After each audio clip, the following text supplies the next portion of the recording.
প্রস্তুত আছি। আমার কোন নেতা কর্মীর দিকে কেউ যেন চোখ তুলে না তাকায়। আমি আবার বলছি, জামাত ইসলামী একটি শান্ত, একটি সুষ্ঠ, একটি সুন্দর দল।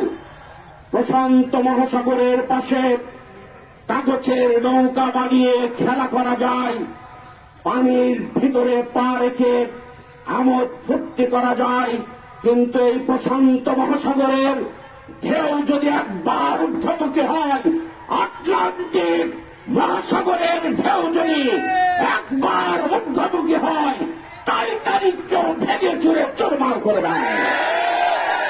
সুতরাং জামাত ইসলামের এই ঠান্ডা, এই শান্ত কর্মীদেরকে অশান্ত করবেন না, তাদেরকে তৃপ্ত করবেন না, তাদেরকে টিস দেওয়ার চেষ্টা করবেন না, তাদেরকে অপমানিত করার চেষ্টা করবেন না, তাদের সাথে লাগার চেষ্টা করবেন না।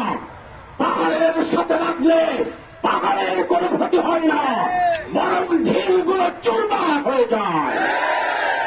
সংগ্রামী বন্ধুগণ, আজকে আপনারা গাড়ি চালান,